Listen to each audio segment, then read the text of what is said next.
A Prefeitura de Montes Claros publicou hoje a regulamentação da lei que proíbe fogos de artifício com estampido, com barulho, aqui no município. A norma veda o manuseio e a soltura desses artefatos ruidosos e libera apenas os fogos de efeitos visuais. A multa para quem descumprir essa regra é de aproximadamente R$ 300 e esse valor pode ser dobrado em caso de reincidência. A gente vai falar então sobre essa medida com a Carla Marques, que já está aqui com a gente. Carla, bom dia para você. Boa tarde, na verdade. Ei, Pablo, boa tarde a você e a todos que acompanham a gente aqui no Inter1. Isso significa que qualquer dispositivo que promova, que produza ruído, estampido ou ainda a explosão sonora está proibido em Montes Claros.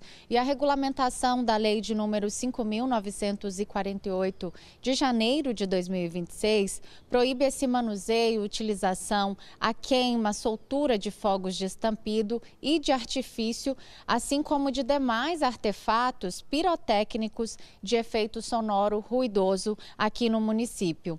A pessoa física ou jurídica que promova, organize, patrocine ou autorize qualquer tipo de evento, de festividade, comemoração ou atividade que ocorra a utilização desses fogos proibidos também vai ser responsabilizada. De acordo com o decreto, é infração administrativa manusear, utilizar, queimar, soltar fogos de estampido, promover, organizar, realizar, patrocinar ou autorizar esses eventos aí em que os fogos proibidos sejam soltos, permitir também a utilização desses fogos em imóvel público ou privado e as pessoas que podem ser responsabilizadas. Quem fizer a queima ou soltura direta desses fogos proibidos, o responsável pelo evento, o proprietário ou responsável legal pelo imóvel onde ocorrer esse tipo de ação,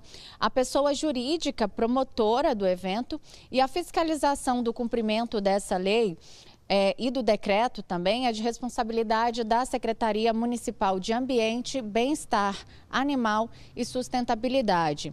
A fiscalização pode ser feita em conjunto com outros órgãos municipais, como a Guarda Municipal e a Secretaria de Serviços Urbanos. A multa prevista na lei pode chegar a mais de R$ 300. Lembrando que em caso de reincidência, esse valor pode ser dobrado. As denúncias poderão ser feitas pelos canais disponibilizados, os canais oficiais disponibilizados pelo município. E são várias pessoas, Pablo, que sofrem com os barulhos provocados aí pelos fogos de artifício. A gente lembra das crianças, idosos, pessoas com transtorno do espectro autista. Bem, a empresa, o responsável pelo evento em que usa esse tipo de artefato. Então, olha só quantas pessoas podem ser responsabilizadas aí nessa situação que agora já está valendo com multa prevista, com a Secretaria, então, de Meio Ambiente, que vai fazer essa fiscalização e com canais de denúncia, inclusive, aí no município para quem perceber situações como esta. Muito obrigado a você pelas informações aqui com a gente no nosso Inter1. Até já.